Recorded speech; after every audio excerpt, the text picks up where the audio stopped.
En primer lugar, a mí me siento un poco raro ocupando el centro de la mesa porque en esta sala siempre estaba a un lado o a otro, presentando a los poetas que pasaban por el aula Díez Canedo.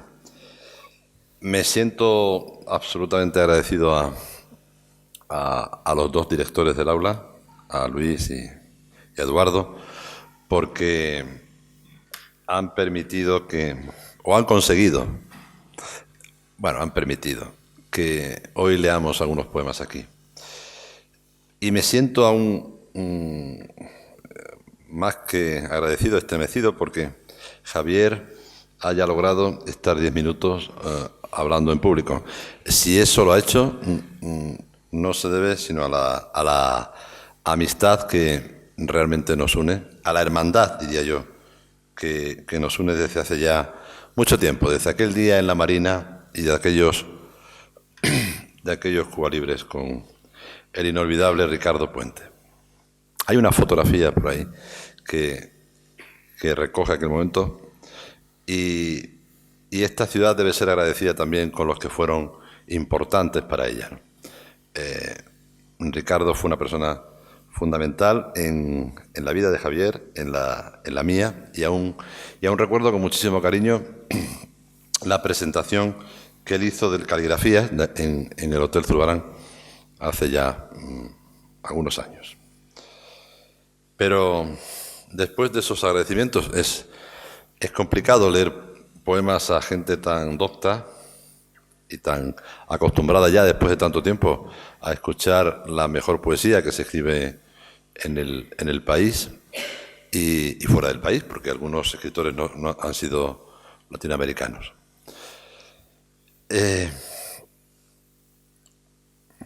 A lo mejor hay un punto de excesiva emoción en alguna lectura, pero espero que sea, en fin, comprendida. La emoción, digo.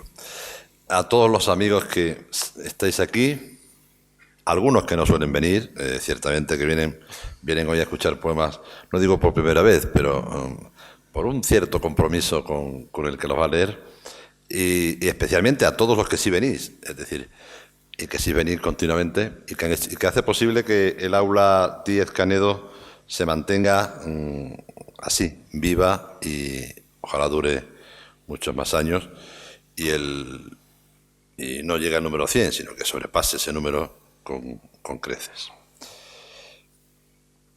No sé por dónde empezar.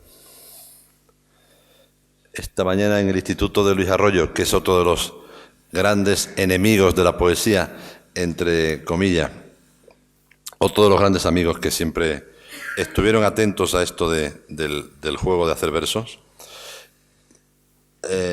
ha sido una experiencia muy, muy bonita.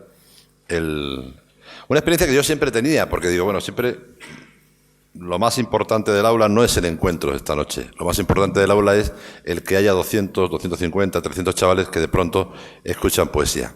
Eso es lo que ha hecho grande, o hará grande, sin duda, el aula Díez Canedo. Que gente en Badajoz haya escuchado a Valente, o haya escuchado a Gamoneda, o a Claudio Rodríguez, o a Goitisolo, o Ángel González, o Caballero Bonales, en fin, a todos los que han ido pasando, me parece lo más hermoso que hemos podido hacer por la literatura y especialmente por la poesía aquí. Así que agradecimientos a todos por estar aquí. Y si empiezo con una cita de Antonio Machado, que decía aquello de que se canta lo que se pierde, pues ya podréis imaginar con qué poema voy a empezar.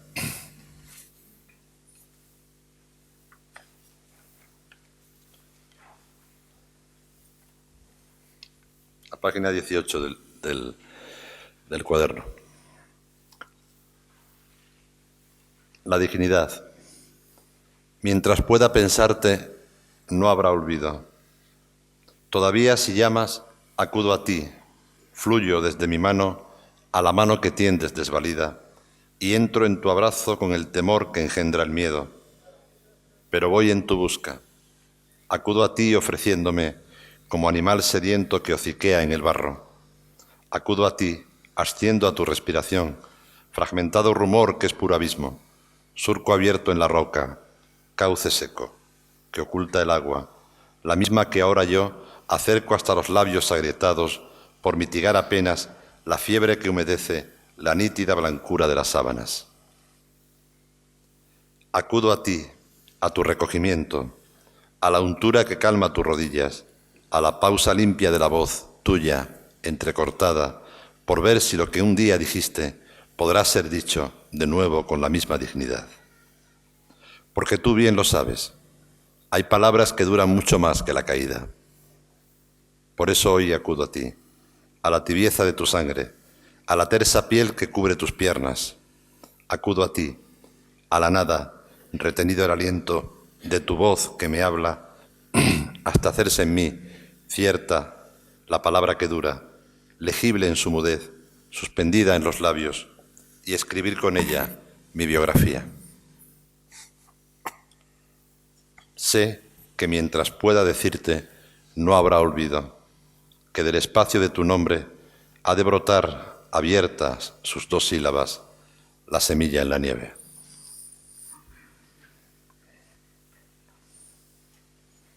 Esta mañana comentaba con los niños que la poesía no es cosa de letrados. A veces también los iletrados logran hacer versos realmente memorables. Hay un verso que se recoge en el poema siguiente, Tu secreto, que es un endecasílabo perfecto que siempre me recordaba mi madre. Y es quizá la mejor herencia que uno puede tener. Ese verso que ella decía sin saber que era un verso y que reza, procura ser feliz con lo que hagas, creo que muestra a las claras que la capacidad del poeta no pasa por la ilustración, no pasa por ser o por conocer o por leer. Ella apenas leía, no, nunca leyó, apenas podía firmar los documentos oficiales que tenía que firmar alguna vez. Exactamente ahora he abierto la puerta y gritado tu nombre varias veces, pero hoy tampoco nadie ha respondido a mi llamada. Traía tantas cosas que contarte que me he sentado solo en el sofá de mimbre de la abuela, ahí frente al chinero que guarda todavía la porcelana del día de tu boda. Y me he puesto a decírselas a tu lugar vacío. Aunque hablara con lengua equivocada, tú asentías con la benevolencia y el placer del que ignora las palabras ajenas que no entiende. Pero tú eras la sabiduría y tu secreto una efímera calma sobre el mantel de hilo. Me ofrecías café y yo seguía conversando en silencio con tus ojos. Buscaba una respuesta que tardaba en llegar. Procura ser feliz con lo que hagas. Ya ves, la voz elige siempre el golpe justo, su propio asentamiento, en la carencia, en la desposesión.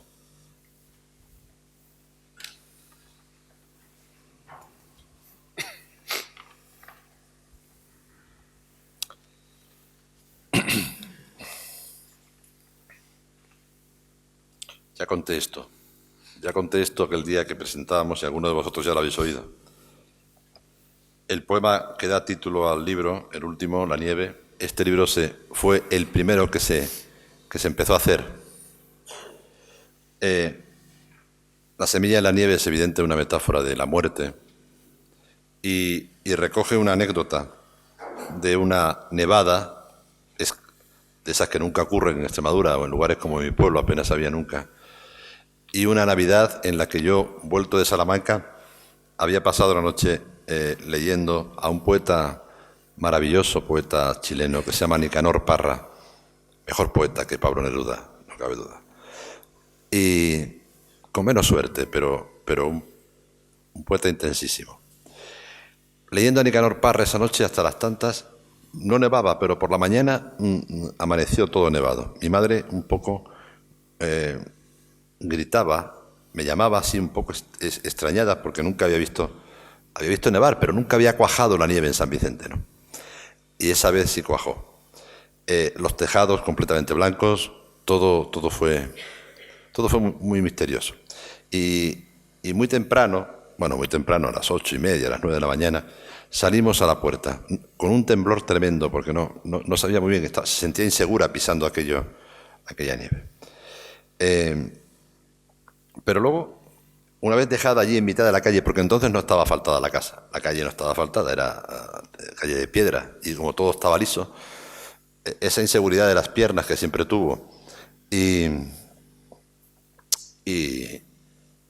la acerqué hacia la mitad de la calle. Ahí la dejé un rato sola y me volví. Bueno, este poema quiere recoger eso, ¿no? Quiere recoger la emoción que ella sentía en ese momento. No duró mucho porque enseguida se puso muy nerviosa y tuve que ir a recogerla y meterla para casa. Antes de leer, decir que no hay ninguna errata, porque alguien me lo ha dicho, no es ninguna errata esa cursiva que pone ahí. Exactamente pone poco, no copo. No se trata de copo de nieve, sino poca nieve. La nieve. Solo una vez viste la nieve, el blanco de la nieve, su fulgor. Una mañana juntos en el umbral de casa, vino a posarse en las aceras. ¿Qué era ese frío? ¿Qué anunciaba? Ya vestías de negro y apareció la nieve y te cegó los ojos. Yo había estado leyendo, entrada ya la noche, al chileno Nicanor Parra, quien cuenta en un poema que el joven Pushkin, poco antes de morir, asesinado en las afueras de San Petersburgo, nos dejó la semilla enterrada en lo blanco de las palabras con las que el poeta se despedía de la vida. Empieza a caer otro poco de nieve. Enmudeciste. Entre el azul y el blanco de ese día, en la mañana, solo el negro de tu ropa ahí, en medio de la calle. Apenas si podías inclinarte para tocar la nieve. Desconocías el secreto de tanta luz agolpada en tu puerta. No sentías el frío bajo tus pies, solo el crujir del blanco, su transparencia. Eras feliz. Me tomaste la mano sonriendo, de vuelta a casa. Y tu mirada ardió tan luminosa que hizo brotar de nuevo la semilla, la sangre, las palabras de Pushkin cubiertas por la nieve.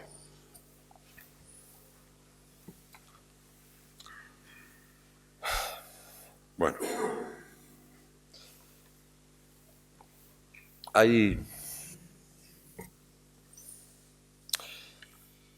una cosa que uno se plantea cuando escribe poesía, que es intentar mantener viva la lengua, hacer que esa lengua no se atrofie demasiado, ¿no? Que respire también, que sea capaz de resistir el peso de las cosas.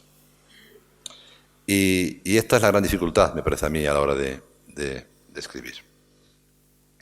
En toda poesía, decía John Berger, las palabras son una presencia antes que un medio de comunicación.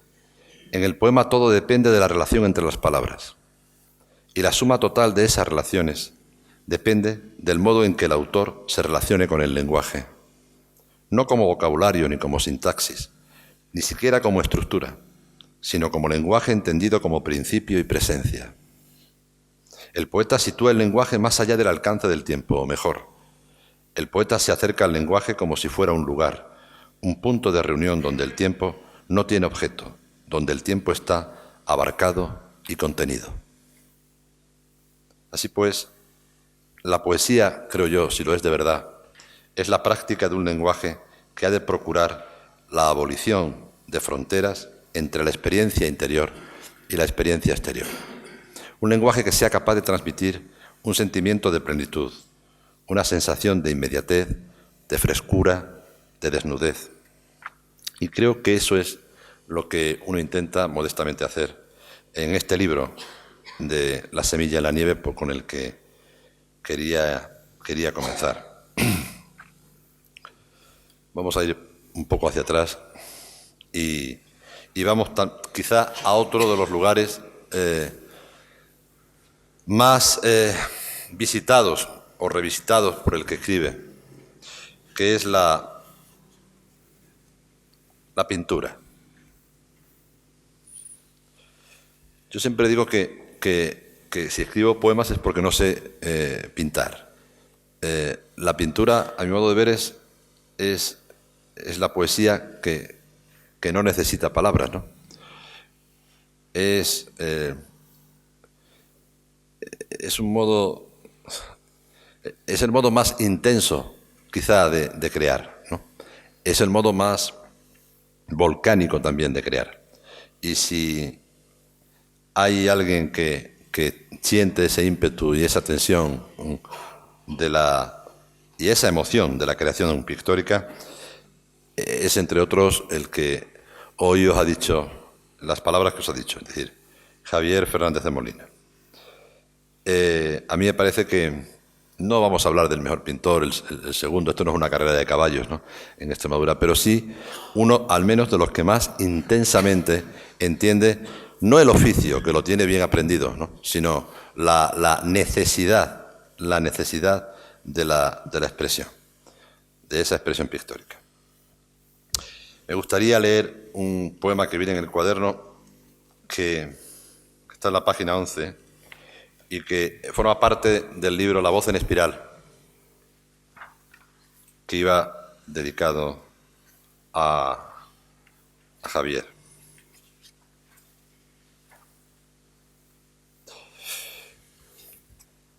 Pintar para que la voz acuda como un animal herido, como una repentina, vacía iluminación.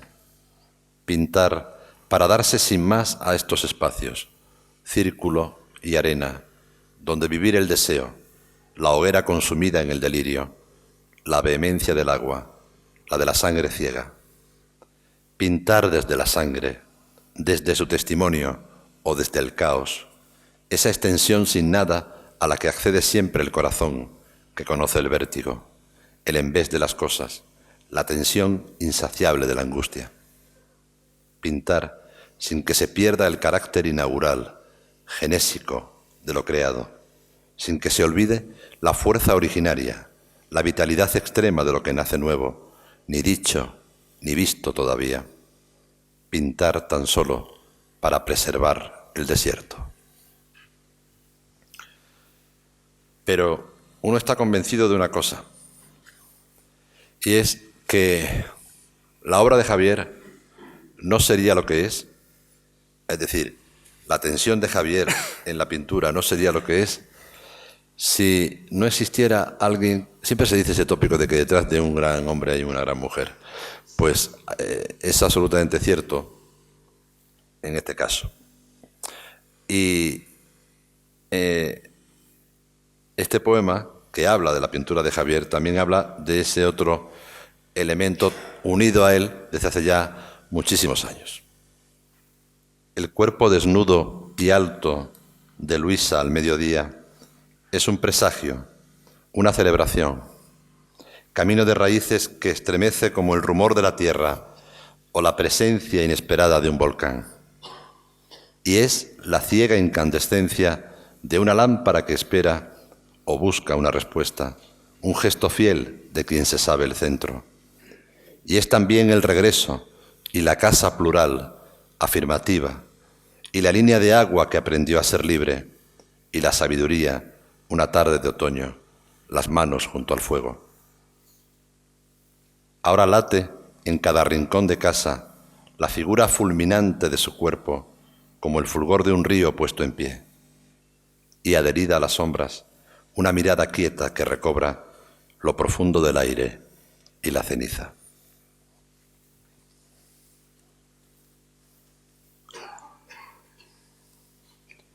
En este libro hay, quiero leerlo aquí, una parte dedicada a otro pintor extremeño que es Juan Barjola. Por muchas razones, Juan Barjola es otro los creadores, de esos que entienden que la creación va mucho más allá de la propia obra. Es decir, es una necesidad a la que uno no puede sustraerse, ¿no?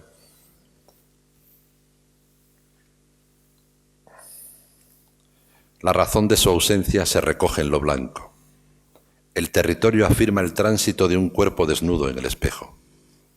Y una mirada en sombra de mujer que es un silencio, una amarga costumbre, una calle sin nadie, encubre el pálpito de un grito desgarrado, de un grito que se enreda, que se endurece en lo hondo del cuarto como una pesadilla interminable.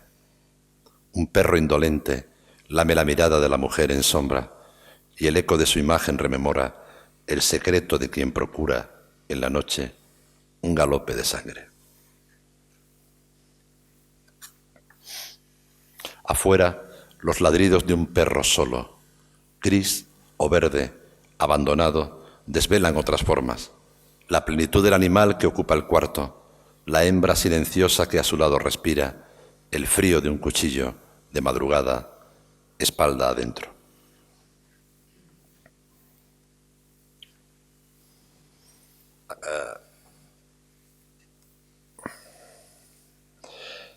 No sé muy bien por qué la pintura me atrae, si no es por esa incapacidad, ¿no?, para el dibujo y para el color.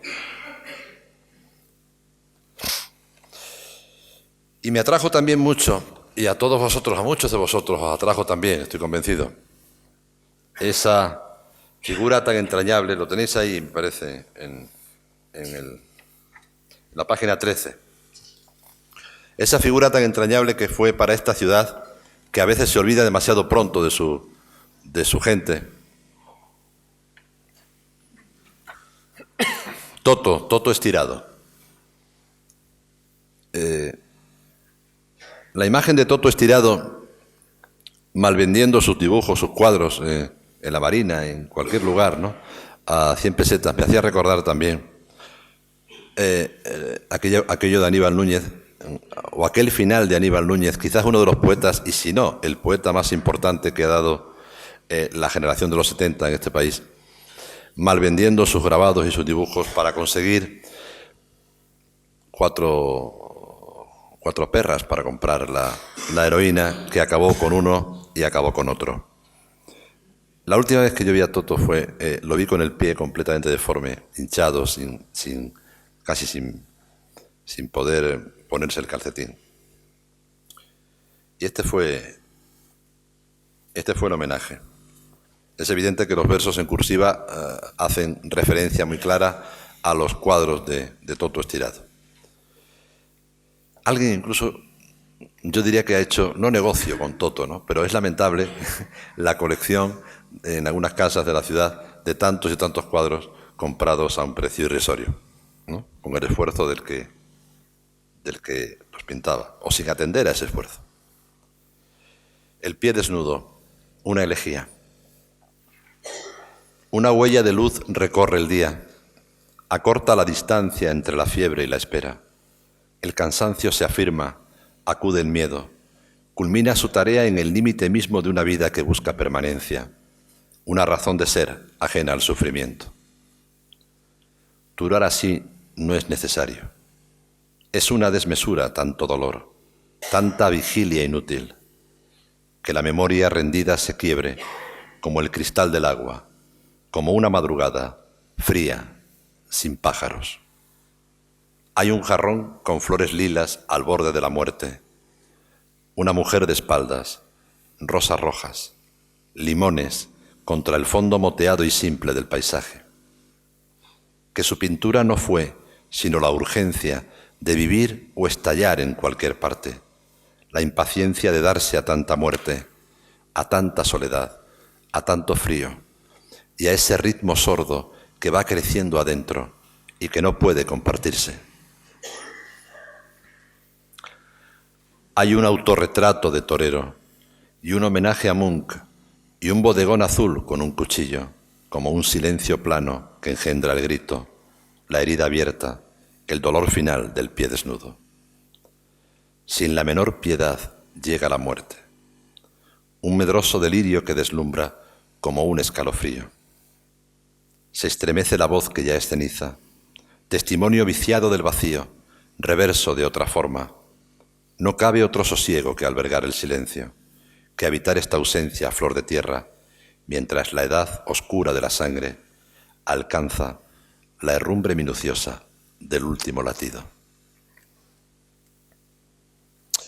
En este mismo libro, en La voz en espiral, hay otro pintor amigo.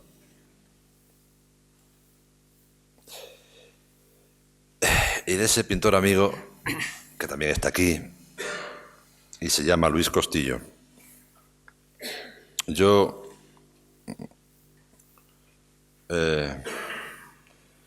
quería homenajearlo especialmente también, porque no es justo, ¿no? No es justo decir, Javier ha alcanzado ya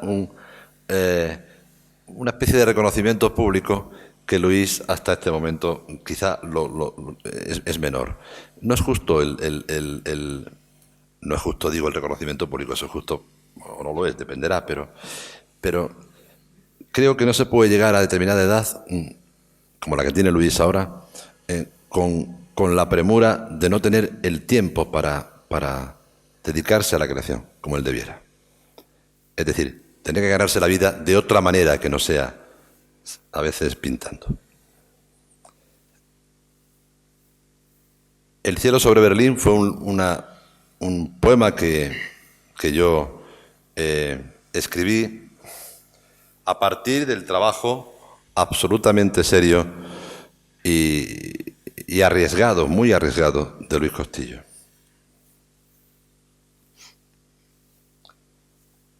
Un perro abandonado entra en la casa.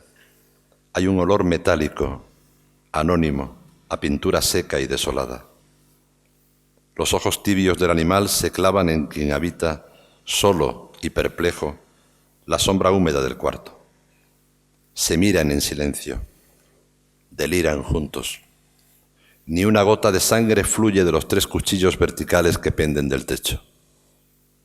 Afuera, una luna afilada, cortante, poda el césped, que ha crecido en la mente de quien ha vivido en la casa, aguardando tan solo ese momento.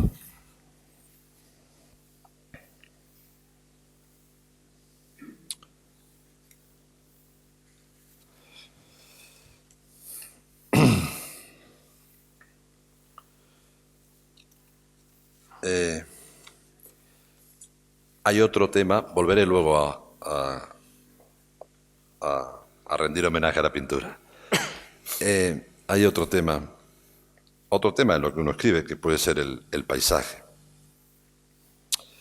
El paisaje, como se estudia esa cosa que se hace en el curso de la generación del 98, ese paisaje que es interiorizado y no sé qué, y que expresa no sé cuántas cosas, y pues claro, no puede ser de otra manera, no es el lugar donde ocurre nada. En el paisaje no ocurre nada si no te ocurre a ti dentro, ¿no? Por eso, y hoy que no está aquí, porque debe estar haciendo foto en cualquier lugar de la raya, Antonio Covarsí, yo quería leer los dos poemas que están en el cuaderno de ese libro que fue Jola. Jola fue una experiencia, esto es poesía de la experiencia pura y dura. Pura y dura en el sentido de que fui testigo del fuego del verano del 2003. Testigo directo y apagué el fuego también. Esta mañana le decía a los chicos que el fuego vino de Portugal, ciertamente. O sea, los portugueses dicen que de España ni buen viento ni buen casamiento, pero el fuego que hizo arder toda la campiña de Valencia vino de Portugal.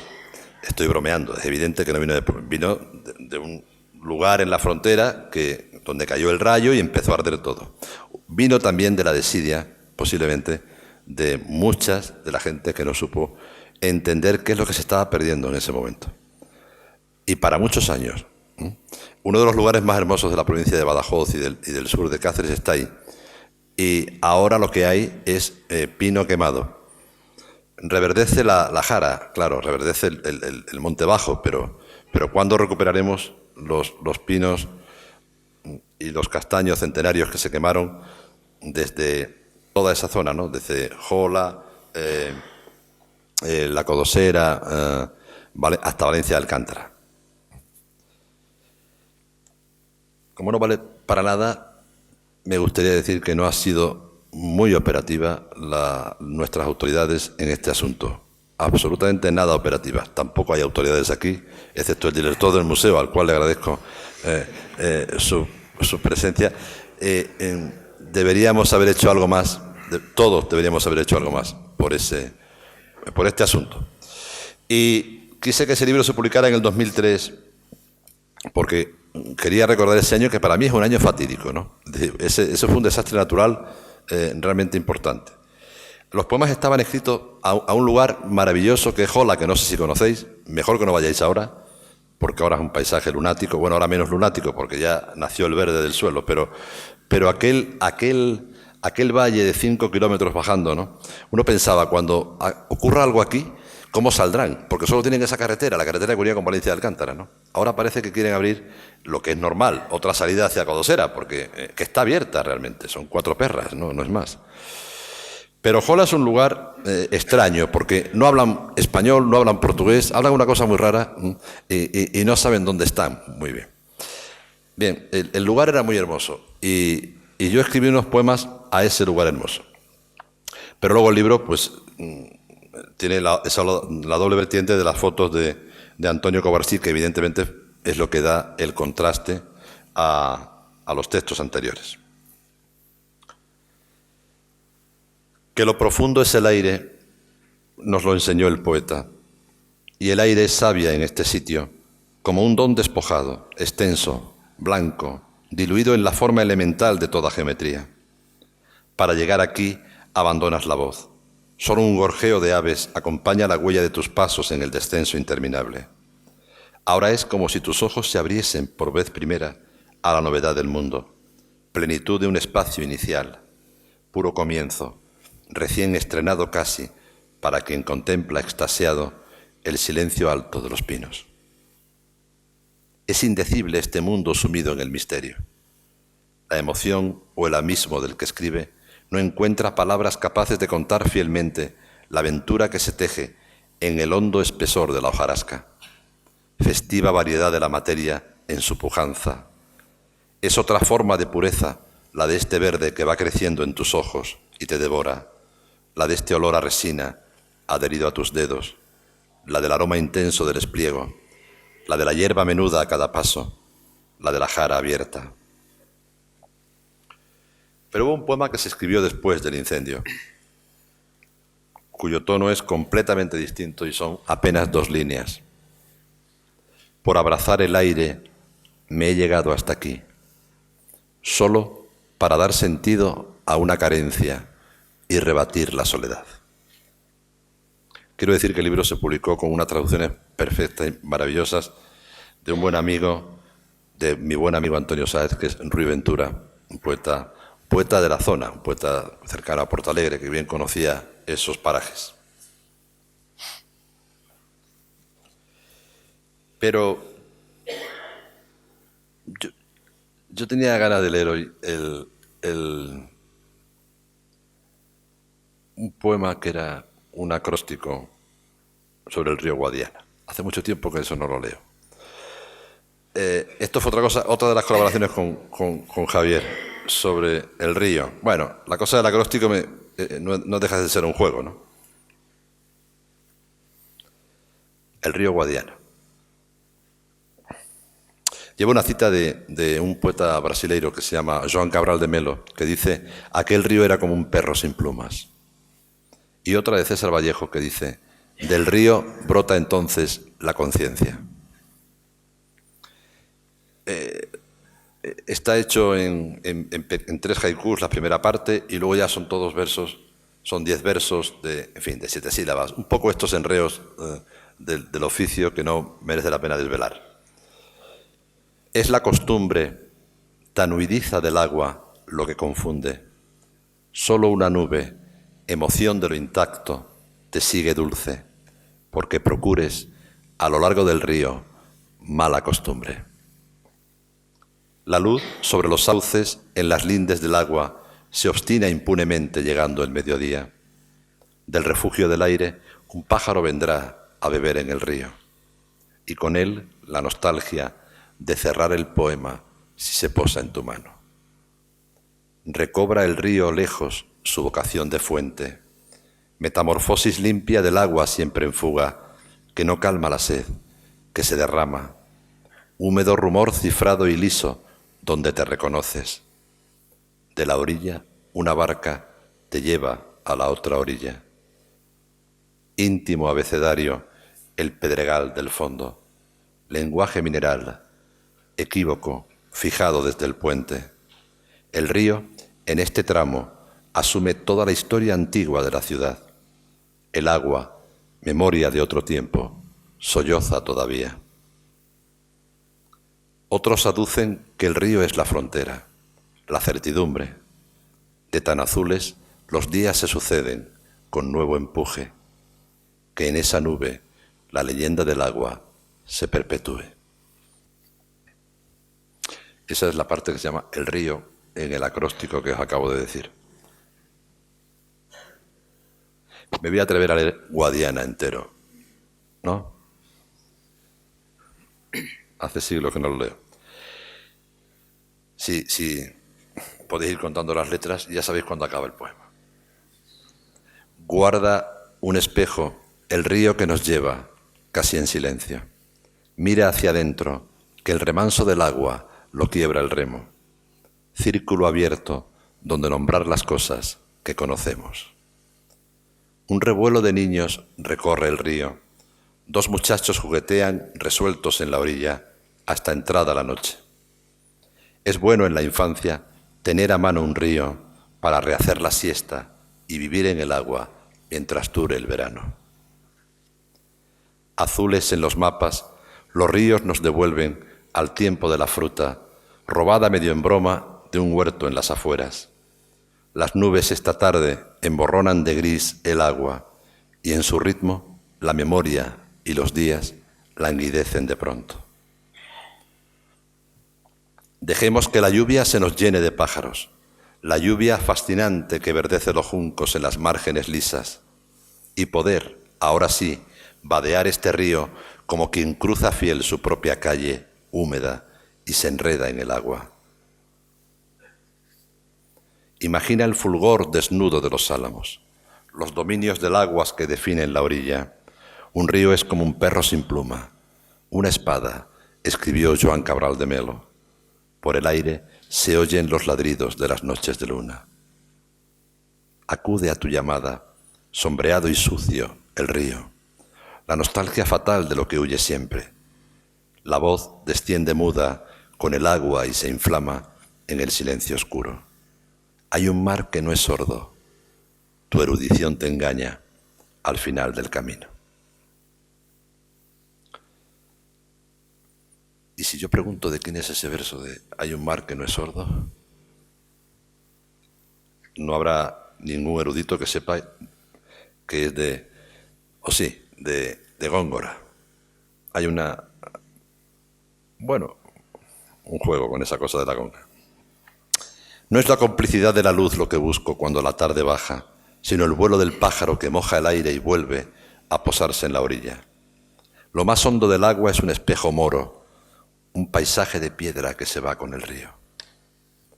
Apenas sientes, aguas abajo, el aire, aún endeble. La tarde cede al río cierta luz que ya enmudece. Y desde el puente, ojos fijan el cauce, huidizo y breve.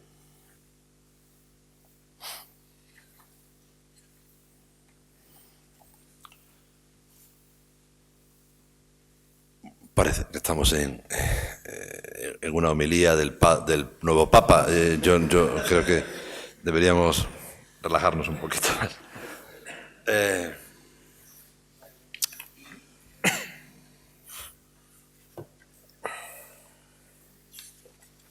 Voy a la cuestión del oficio.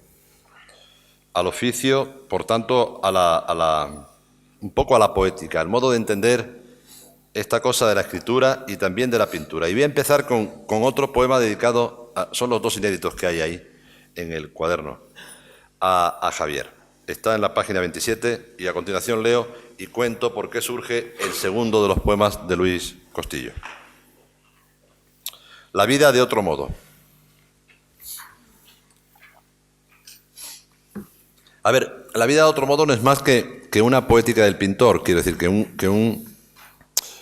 un intentar explicarme cuál es el oficio de este hombre que se levanta temprano con apenas sin luz para ver la luz o para buscar la luz.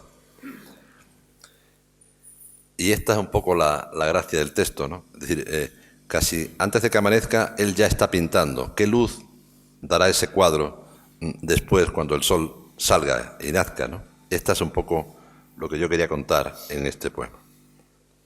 Y la luz en el lienzo ya estaba allí. Él tan solo madruga para fijar la luz de los objetos en el sueño entrevistos. Se hace pájaro el día que limpia los cristales del patio. Ya hay luz suficiente para el trabajo y el enigma. Madre, matriz, materia, hondo deseo que engendra el mundo. Ahora solo el silencio exalta lo que él pretende callar. La flor, el colibrí, el ave que se posa, nacen del agua. Leve entusiasmo que va dejando su rastro húmedo en el papel que embebe el día hasta lo pleno. Es tiempo sin memoria el de sus manos vacías, que se vuelcan curvadas sobre el paisaje limpio. Lugar a la intemperie.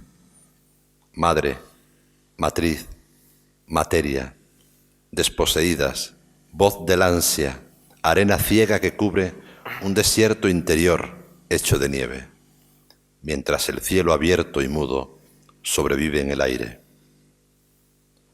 Lo que antes mirabas ya no existe. El otro inédito también es un homenaje, bueno, más que un homenaje, quizás convenga contar aquí, aunque a Luis lo pase mal, pero como está un poco sordo, no le va a molestar y no se va a enterar muy bien. No se está enterando de nada, ya. Pero hubo un día en que yo recibí una llamada, era el día de San Juan, era un día de San Juan o de la feria de San Juan, no sé exactamente si el día de San Juan o el día anterior.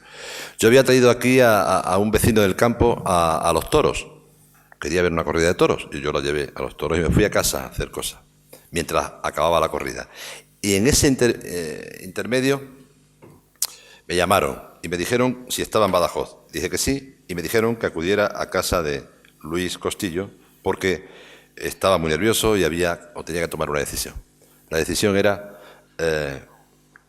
poner o no poner la vacuna que acabaría con la vida de Carballo. Carballo, todos los que conocéis a Luis, era su perro, un perro que apareció 12 o 14 años antes en la puerta de su casa y del cual no se separó hasta ese día. La tensión que yo vi en el rostro de Luis, el no saber exactamente qué había que hacer, si pincharle o no pincharle, fue realmente estremecedor. Y porque uno entendió la relación que se puede mantener con un animal, ¿no? De un modo tan intenso. Carballo, que viene de Caravaggio, del pintor, ¿verdad? Pero que, como todo el mundo decía Carballo, pues se convirtió en el detective de Vázquez Montalbán, y no sé si el detective de Vázquez Montalbán o bien en la tienda esa que hay cerca del río. Así que no sabemos muy bien cuál era el nombre. Curiosamente después él empezó a pintar una serie que llamó El Edén. Si alguien hubiera estado ese día, como estábamos, un par de amigos más de él, ¿qué era ese Edén? ¿Por qué pinta ese Edén? Que era todo blanco, que era todo... a ese Edén, a ese paraíso, enviaba simbólicamente Luis a su gran amigo Carballo. Su pintura era el perro, el aliento del perro, la mirada del perro, oscura flor intensa, fija siempre en sus ojos, hasta hacer más ligero su suplicio. El animal era el secreto curso de la luz que sombreaba el lienzo, el latido de la luz que todo lo engendraba, y era la vida, la quietud, la duración, la condición divina que habitaba el cuarto. Por eso hoy, sin su presencia, acude el llanto, el ojo frío del llanto, o el de la muerte impregnándolo todo, los papeles resecos, el hueso sin su carne, los pinceles, 2 botes de cristal llenos de tierra, tapados con un corcho. Ya tan solo le cabe habitar el Edén, lejos de casa. Y quiero ir terminando porque ya va siendo hora de coger. Con el otro tema que a mí me interesa o me preocupa, que es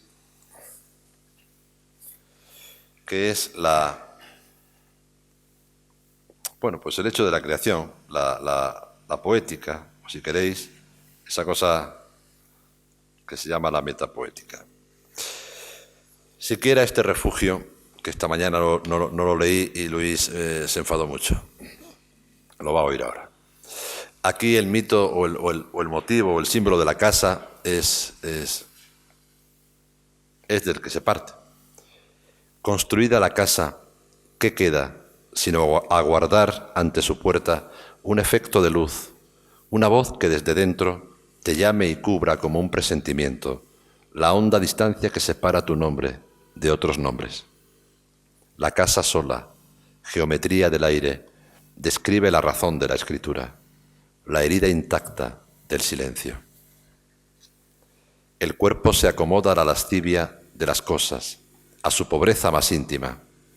Su morada es lugar de nacimiento, fulgor del día, voz inicial que se entreabre al sol de la mañana. La casa fue siempre el encuentro de la tierra y el agua, un fruto que germina con la luz y como el árbol se yergue vertical, insobornable. El secreto del aire se cifra en la cal enlucida del muro, piedra sobre piedra. En el muro reconoces la luz del día, el agua de la lluvia, la sombra vertical de los veranos. Tu nombre, escrito desde hace años sobre el muro, se agrieta por momentos y tiende a desaparecer. Deletreo, no obstante, el sosegado aliento de sus sílabas, que apenas si pueden ser leídas, y pienso, razón de tu memoria, cómo colmar este paisaje que en lo blanco se cumple, con qué crear de nuevo la vida que le falta. Un pájaro humilde y silencioso anida más arriba, bajo el alero. Hoy, habitada la casa, descubres el asombro que la mantiene firme, en pie, y aunque no lo recuerdes, unos ojos dormidos ocupan sus alas, unos ojos dormidos en mitad de la noche como la huella imprecisa de la luz de un relámpago, como un gesto fiel que solo sabe de ti por su silencio y que reclama una nueva lectura, o que quizá tan solo espera ser escrito para ser de otro modo, finalmente. El espejo prolonga el enigma inicial de la mirada. La figura reconoce la soledad del que llega, del que busca dentro una coartada para seguir, de quien sabe que el espejo no es sino la imagen de otra imagen, un espacio irreal, confuso como la propia vida. Su sombra adopta entonces la hechura de otra sombra. Hay un camino fugaz en cada página, una palabra inaugural, un acorde medido, casi inaudible, que subraya el ritmo de los días y se adentra en ti y te sostiene. Y hay otras palabras, escribió Cesarini, que nos suben ilegibles a la boca, palabras imposibles de decir, palabras maternales, soledad deshecha. Concededme siquiera este refugio, este lugar al sol, donde escribir sin culpa, libremente, donde cada palabra sea un acto de amor que se hace piedra, flor del sueño, sed de nubes, siquiera este refugio, esta orilla secreta, donde todo es más fácil. Muchas gracias.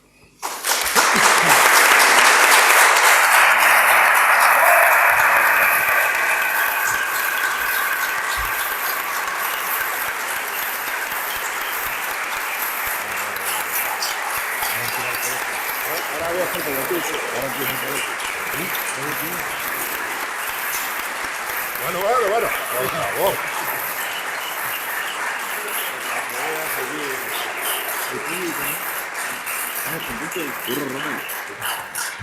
Bueno, pues, como Curro Romero, Oye, por favor, ha sido... pues, como hacemos siempre, Ha sido un poco espectacular. Bueno, no, iba a decir lo que tú decías, eso, que como siempre, pues tenemos un tiempo para comentar, preguntar, solicitar lo que sea.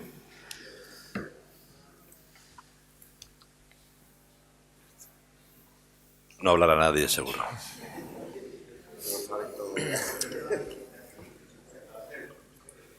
Bueno, claro, evidentemente el doctor Lama no podía estarse callado y si ha venido de Cáceres para escuchar esto, pues tiene que decir. ¿Qué decías? Es un género menor la novela y yo no contesto esas cosas. No lo pienso decir en público. ¿Otra pregunta?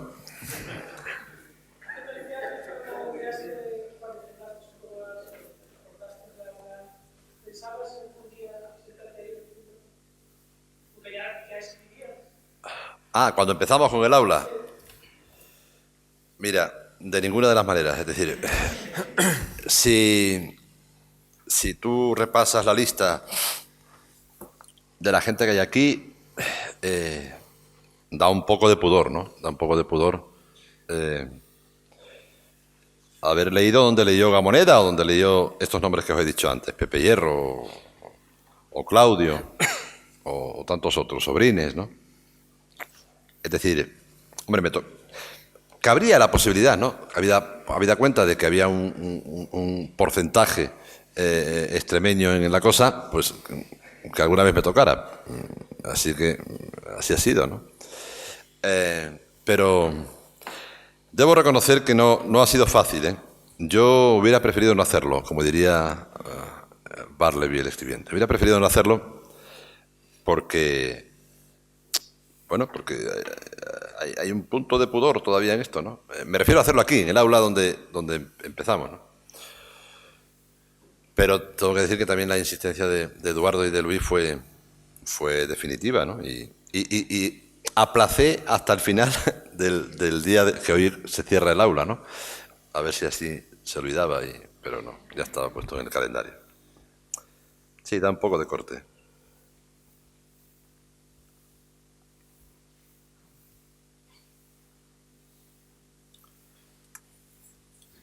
Bueno, alguna...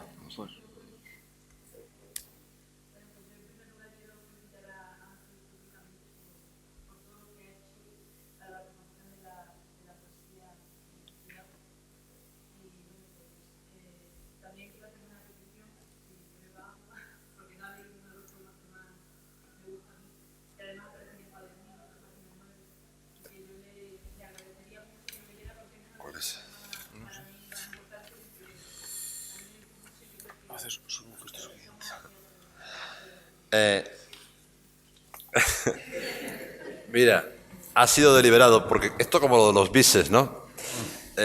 Yo esperaba que alguien dijera esto. Pero sobre todo que alguien recordara una cosa. Pero ya veo que no. Bueno, veo que sí, porque tú te has acordado. La última lectura que yo presenté aquí, del aula, fue la de Ana María Moix.